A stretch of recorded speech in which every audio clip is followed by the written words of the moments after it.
Morning. जय हिंद दोस्तों। और कैसे हैं आप सब? उम्मीद करते हैं बेहतर ही होंगे। तो कुछ टॉपिक आगे हम लोग बढ़ा रहे हैं, तो ख्याल कीजिए और इस टॉपिक को सुनते रहें, पढ़ते रहें। ठीक है, तो एक कोटेशन बोलते हैं, ध्यान से सुने। सुनने वाली बात ये है कि जो है, एक लाइन में है कि जो है कि जो कभी संघर्षों से परिचित नहीं हुआ, जो कभी संघर्षों से परिचित नहीं हुआ और इतिहास गवाह है वह कभी चर्चित नहीं हुआ। तो कहने का मतलब संघर्ष, बिना संघर्ष से कुछ नहीं होगा। चाहे वो पढ़ाई के क्षेत्र में हो, चाहे वो चाहे वो किसी काम धंधे के चक्कर में हो, या चाहे बिजनेस में हो, कहीं भी कुछ भी करना है तो बिना संघर्ष किए बेड़ा पार नहीं हो सकता। जनसंख्या आप लोग देख ही रहे हैं, चरम सीमा पे पहुंचा है। लोगों को रोजगार किस तरीके से है, क्या नहीं है, सब आप सब इस बातों से आप लोग रूबरू है। तो आज हम लोग पढ़ने जा रहे हैं राष्ट्रपति का शासन या राष्ट्रपति का अधिकार क्या है। राष्ट्रपति अगर हमारे देश में है तो क्या क्या उसको अधिकार दिया गया है राष्ट्रपति महोदय जी को, तो यह बात समझते हैं। वर्तमान में राष्ट्रपति जी कौन है? वर्तमान में महिला, भारत की दूसरी महिला द्रौपदी मुर्मू जी है कि नहीं है? और जो है कि पहली महिला कौन थी? पहली महिला के बारे में आप लोग भी जानते हैं, मिसेस प्रतिभा पाटिल है, ये भी हम आपसे बता दे रहे हैं। लेकिन ये कि जो द्रौपदी मुर्मू जी एक जनजाति क्षेत्र से है और ये पहले राज्यपाल भी रह चुकी है, इस बात को आप लोग जानते ही होंगे। तो हम लोग बात ये करना चाह रहे हैं, देखिए कि राष्ट्रपति का कुछ अधिकार है, अधिकार क्षेत्र है कुछ, कहाँ कहाँ राष्ट्रपति अपने इच्छा अनुसार अपने या फिर जो है कि कहाँ कहाँ अपने अधिकार का यूज कर सकता है, यह बात समझते हैं।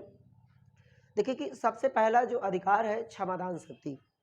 क्षमादान शक्ति कहने का तात्पर्य ये है कि जैसे कि हम लोग किसी भी व्यक्ति को क्षमा कर देते हैं, ठीक उसी तरीके से भारत में भी राष्ट्रपति महोदय जी को क्षमादान शक्ति है, अधिकार। क्षमादान शक्ति जो संविधान के आर्टिकल में उल्लेख है, वो आर्टिकल नंबर 72 में उल्लेख है। आर्टिकल नंबर 72 मतलब अनुच्छेद नंबर 72 में उल्लेख है।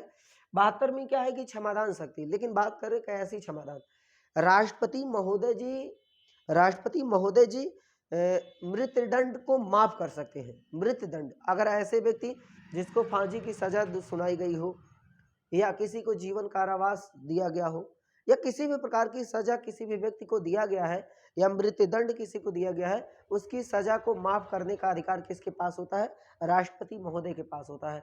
ये अधिकार जो होता है किस आर्टिकल के तहत होता है? ये आर्टिकल नंबर 72 के तहत होता है। बात समझिए। हाँ, ध्यान दीजिए। ध्यान देने वाली बात यह है कि लेकिन एक क्षेत्र अधिकार में राष्ट्रपति महोदय जी को ये क्षमादान शक्ति का प्रयोग नहीं कर सकते। जैसे एक सिविल जज होता है, मतलब है कि सैन्य जज होते हैं, मतलब है कि जो जो सेनाओं को सजा दिया जाता है, सैन्य न्यायालय उनका अलग प्रकार का न्यायालय होता है, जहां सेना को दंड दिया जाता है, वहां सजा सुनाई जाती है। उस क्षेत्र में राष्ट्रपति जी को हस्तक्षेप करने का अधिकार नहीं है। मतलब जी, अगर किसी कोई देशद्रोही पकड़ा गया सेना में, या कोई सेना में कोई खुफिया एजेंसी को कोई सूचना दे रहा है और उसको सैन्य न्यायालय के द्वारा सजा सुनाई गई मृत्युदंड की, तो उस सिलसिले में उस क्षेत्र में राष्ट्रपति महोदय जी को हस्तक्षेप करने का अधिकार नहीं है। वहां पे मृत्युदंड की सजा माफ नहीं कर सकते राष्ट्रपति जी। लेकिन अगर हमारे सुप्रीम कोर्ट के द्वारा या हाई कोर्ट के द्वारा किसी भी व्यक्ति को किसी भी प्रकार की सजा सुनाई गई है, मृत्युदंड की सजा सुनाई गई है, फांसी की सजा सुनाई गई है, तो उस जगह पे राष्ट्रपति महोदय जी वहाँ पे माफ़ करने के लिए तत्पर रहेंगे। मतलब ऐसा नहीं है कि माफ़ कर देंगे जैसे मन तैसे, आइए खड़े होकर के कह दिए कि फले व्यक्ति का हम मृत्युदंड माफ़ कर देते, नहीं। इसके पीछे संसद विचार विमर्श करती है, संसद उस पर विचार विमर्श करती है। जैसे सपोज दैट कोई एक व्यक्ति है और उस व्यक्ति निष्पक्ष तरीके से सुप्रीम कोर्ट किसी भी तरीके से उसको गलत फहमी में होकर के उसको सजा सुना दी, और वो व्यक्ति का कसूर नहीं है, और उस व्यक्ति क्या करेगा कि जो है कि बचाव पक्ष रखेगा और वो सजा दे दिया गया है, उस सिलसिले में संसद क्या करेगी? बैठक बुला करके और उस पर विचार विमर्श करेगी। उस व्यक्ति की सजा, अगर जो है कि जुर्म किया है तो सजा मिलेगी, अगर जुर्म उसको निर्दोष, अगर वो व्यक्ति निर्दोष पाया जाता है, किसी भी तरीके से पता लगा करके वो पता लगाया जा सकता है, तो उस सिलसिले में क्या है कि उस व्यक्ति को सजा माफ करने के लिए उधर लिखित प्रमाणित संसद देगी, और संसद जो है कि राष्ट्रपति महोदय जी को देंगे, और राष्ट्रपति महोदय जी आर्टिकल नंबर 72 के तहत जो है कि क्या करेंगे? उस व्यक्ति की सजा को माफ कर सकते हैं। बात गौर कीजिएगा इसमें। प्रश्न आता है, कभी एक बार प्रश्न पूछा था आईएएस में कि जो है कि क्या राष्ट्रपति महोदय जी जो है कि प्रश्न था निम्नलिखित में से किसमें राष्ट्रपति महोदय जी क्षमादान शक्ति नहीं है। तो उसमें सैन्य न्यायालय एक ऑप्शन था, सैन्य न्यायालय के द्वारा दिया गया सैनिकों को सजा, तो वहां पे नहीं होगा यहाँ पे अधिकार। बात ठीक है। और आगे चलते हैं। अध्यादेश जारी करने का अधिकार है। अध्यादेश तब जारी होता है जब दोनों सत्र ना चलते हो। जब दोनों सत्र ना चलते हो या कोई इमरजेंसी आ गई तो राष्ट्रपति महोदय जी 123 के तहत जो क्या है कि अध्यादेश जारी करते हैं सदन में। तो वहाँ पे अध्यादेश जारी होता है, तो वहाँ पे जो है कि अध्यादेश जारी हो करके अध्यादेश जारी होगा, तुरंत तत्काल बैठक बुलाई जाएगी। ये अध्यादेश जारी करने का या तत्काल निर्णय लेकर के कोई भी आदेश जारी कर सकते हैं। वहाँ पे वो बाद में नियम कानून बन सकते हैं। जैसे कि राष्ट्रपति शासन लागू है किसी देश के अंदर या किसी हिस्से में, भारत के किसी हिस्से में, और वहाँ पे कोई मामला विचित्र चल रहा है, तो उस समय क्या होगा कि अध्यादेश जारी कर करके उस माहौल को कंट्रोल किया जाएगा। यह अध्यादेश जारी करने का अधिकार 123 के तहत है। और ध्यान दीजिए, राज्यपाल जी को भी जो है कि अध्यादेश जारी करने का अधिकार दिया गया। प्रश्न आता है कि बताइए राष्ट्रपति महोदय जी को अध्यादेश जारी करने का कौन सा आर्टिकल है, तो आर्टिकल है उसका 123। राष्ट्रपति महोदय जी, अगर राज्यपाल को भी अध्यादेश जारी करने का किसी राज्य में जारी करने का अधिकार है, यह अधिकार है 213। याद कैसे करेंगे? याद करने का सिलसिला 123 लिख दीजिए, इस एक को हटा करके बीच में डाल दीजिए, 213 बन जाएगा। यहाँ से ये राज्यपाल जी का है, यहाँ पे कौन है? यहाँ पे जो है कि राष्ट्रपति महोदय जी को है। बात क्लियर है? आते हैं संयुक्त अधिवेशन। जब संयुक्त अधिवेशन बुलाने का भी वही सिलसिला होता है कि जब दोनों सत्र ना चलते हो, राष्ट्रपति महोदय जी के द्वारा संयुक्त अधिवेशन बुलाई जाएगी। संयुक्त अधिवेशन बुला करके उसमें दोनों सदनों को उपस्थित कराया जाएगा और वहां पे उपस्थित करा करके जो है कि वहां पे सत्र में या फिर जो भी इमरजेंसी बात करनी हो तो वहां पे बात कर सकते हैं। लेकिन आपके एग्जाम में जो है कि आता है, ये एग्जाम में ये प्रश्न आता है, तो प्रश्न ये है कि किस आर्टिकल के तहत जो है कि राष्ट्रपति महोदय जी संयुक्त अधिवेशन बुला सकते हैं, तो 108 के तहत, आर्टिकल नंबर 108 के तहत जो है कि राष्ट्रपति महोदय जी की जो है कि अध्यादेश जारी कर सकते हैं, अध्यादेश सॉरी ये संयुक्त अधिवेशन बुला सकते हैं। कब? जब दोनों सत्र ना चलते हो तब। अगर कोई इमरजेंसी हो, इमरजेंसी में भी ये काम किया जा सकता है। और इस वाले कंडीशन में, अध्यादेश वाले मामले में सत्र नहीं चलेगा और कोई इमरजेंसी होगा, उसको रोकने के लिए राष्ट्रपति महोदय जी को ये आर्टिकल नंबर 123 के तहत जो है कि यहाँ पे है और राज्यपाल जी को 213 है और यहाँ पे संयुक्त अधिवेशन 108 है।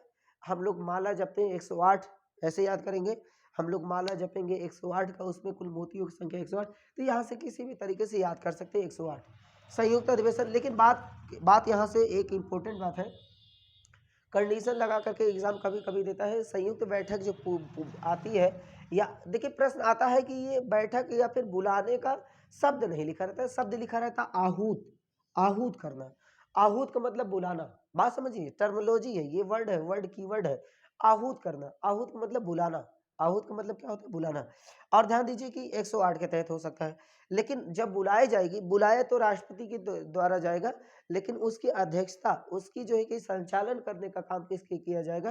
किसके द्वारा संचालन करने का काम किया जाएगा? यहाँ लोकसभा अध्यक्ष के द्वारा, लोकसभा अध्यक्ष के द्वारा, लोकसभा अध्यक्ष के द्वारा। लेकिन लोकसभा अध्यक्ष जो भी व्यक्ति होगा वो संचालन करवाएगा।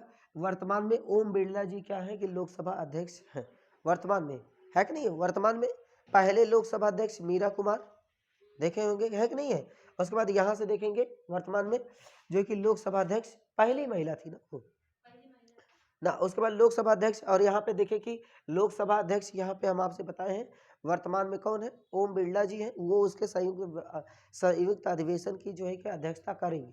और यहाँ पे परामर्श करने का अधिकार, हाँ ध्यान दीजिए, राष्ट्रपति जी को भी परामर्श करने का अधिकार है। जैसे हम लोग किसी मुद्दे में फंसते हैं, जब हम लोग के दिमाग काम नहीं करता है या किसी भी बात विचार कर रहा हो, किसी से परामर्श लेते हैं, लेकिन जरूरी नहीं है कि वो परामर्श दे, जरूरी नहीं है, परामर्श दे भी सकता है, नहीं भी दे सकता है। ठीक उसी तरीके से हम लोग बात करते हैं परामर्श में क्या है कि आर्टिकल नंबर 143 मतलब 143 के तहत राष्ट्रपति महोदय जी परामर्श ले सकते हैं। लेकिन किससे परामर्श लेंगे?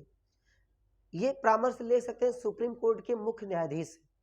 सुप्रीम कोर्ट के न्यायाधीशों से, मुख्य न्यायाधीश से या न्यायाधीशों से परामर्श लेने का अधिकार राष्ट्रपति महोदय जी को होगा, लेकिन ये किस आर्टिकल के तहत? 143 के माध्यम से।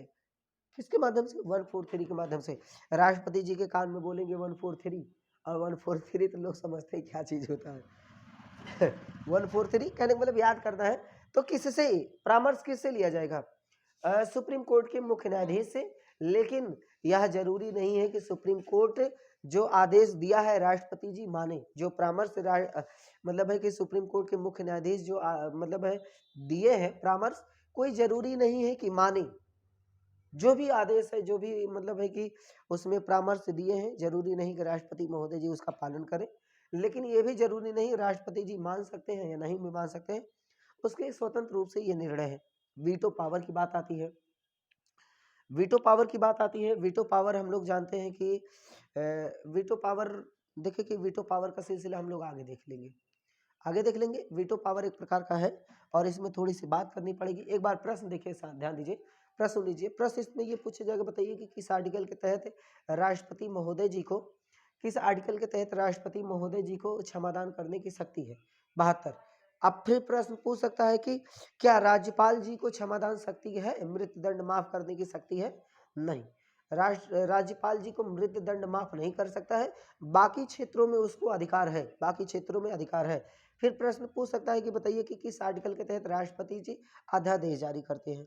123। फिर प्रश्न पूछेगा, बता दीजिए कि जो है कि राज्यपाल जी क्या अध्यादेश जारी करते हैं? अगर अध्यादेश जारी करते हैं किस आर्टिकल के तहत? 213। 213 के तहत जो है कि कर सकते हैं। संयुक्त अधिवेशन, संयुक्त अधिवेशन बुलाने का अधिकार किसके पास है? राष्ट्रपति महोदय जी के पास है। लेकिन बात समझिए, इसमें बुलाने का मामले के स्थान पे आहूत लिखा रहेगा।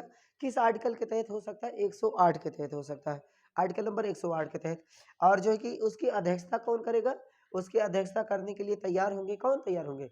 उसकी अध्यक्षता तैयार लोकसभा अध्यक्ष, वर्तमान में लोकसभा अध्यक्ष ओम बिरला जी। और संयुक्त अधिवेशन बुलाएंगे राष्ट्रपति जी। और यहाँ पे परामर्श की बात करें हम आपसे, परामर्श की बात करते हैं। परामर्श की बात यह है कि परामर्श लेने का अधिकार 143 के माध्यम से है। और परामर्श किससे लेंगे? सुप्रीम कोर्ट के मुख्य न्यायाधीश से। और कोई जरूरी नहीं सुप्रीम कोर्ट के मुख्य न्यायाधीश परामर्श दे, और ये भी जरूरी नहीं राष्ट्रपति उसके परामर्श को माने। और वीटो पावर का मामला आर्टिकल नंबर 111 में है। वीटो पावर का मामला आर्टिकल नंबर 111 में है। वीटो पावर एक प्रकार की पावर होती है। और एक इसमें वीटो पावर में क्या बात होती है? मान लीजिए कि कोई नियम लाना है, नियम लाना है, कोई बिल पास करवाना है, तो लोकसभा या राज्यसभा से कोई भी बिल लिख करके जाएगा। मतलब बिल नहीं, पहले जो है कि उसमें जो है कि अध्यादेश के माध्यम से या कोई लिखित रूप से कोई मामला है, उसको लोकसभा या राज्यसभा से लिखा जाएगा। लोकसभा से लिखा जाएगा तो लोकसभा से लिखा जाएगा तो राज्यसभा में जाएगा, और राज्यसभा में लिखा जाएगा तो राष्ट्रपति को भी जाएगा। और राष्ट्रपति महोदय जी क्या करेंगे? उसको लेंगे, जो भी बात लिखी है पढ़ेंगे, और पढ़ करके उसको अपने जेब में रख लेंगे, और उसका कोई आंसर नहीं देंगे, तो उसी को कहते हैं वीटो पावर। सुनवाई नहीं करना उस पे, इसका मतलब है उस पे किसी भी प्रकार की देख रेख ना होना, या फिर सुनवाई ना करना, उसको शांत से रख लेना और उसका कोई उत्तर ना देना। अभी तक वीटो पावर का प्रयोग एपीजे अब्दुल कलाम के द्वारा हो चुका है। पेप्सिको वीटो पावर ऐसा होता है, ये राष्ट्रपति का एक ऐसा वीटो पावर है ये, जो एक स्वतंत्र रूप से है। मतलब वो जवाब दे सकता है, नहीं दे सकता। हाँ, लेकिन कंडीशन ये है कि मान लीजिए वीटो पावर लोकसभा से पास हुआ, राज्यसभा में गया, राज्यसभा से पास हुआ, तो जो है कि राष्ट्रपति महोदय जी के पास है, और राष्ट्रपति महोदय जी उसे वापस भी कर सकते हैं पुनः विचार के लिए। जब राष्ट्रपति महोदय जी पुनः लोकसभा या राज्यसभा में पुनः विचार के लिए वापस करेंगे, और उस समय अगर मान लीजिए कि लोकसभा राज्यसभा उस पर बीमार विचार करती है या नहीं भी करती है, अगर दोबारा राष्ट्रपति के पास भेजा गया, तो राष्ट्रपति जी को साइन करने के लिए बाध्य होंगे। इसमें वैवेकी शक्ति इसमें नहीं है अधिकार, तो उसमें राष्ट्रपति जी को इसमें जो है कि साइन करने के लिए बाध्य होंगे। राष्ट्रपति जी इसमें साइन करेंगे, लेकिन बात गौर करें, साइन करने के साथ साथ जो है कि उसमें तब जिस समय राष्ट्रपति जी साइन कर देंगे, वो बिल बन जाता है, अध्यादेश। यही अध्यादेश क्या बन जाएगा? बिल बन जाएगा, मतलब कानून बन जाएगा। ये प्रश्न यहाँ से आते हैं एग्जाम में, हमेशा राष्ट्रपति से संबंधित टॉपिक आते हैं। कल हम लोग इसके आगे का टॉपिक हो सकता है प्रधानमंत्री देखें या राष्ट्रपति देखें, वो जो है कि या मुख्यमंत्री देखें या लोकसभा या राज्यसभा, जो भी टॉपिक होगा आगे हम इसके बारे में आपके सामने लाएंगे। चलिए ठीक है, बहुत बहुत धन्यवाद। हमारे चैनल को लाइक सब्सक्राइब करें, साथ में बेल आइकन की और जो है कि कमेंट लिखना ना भूलें। धन्यवाद।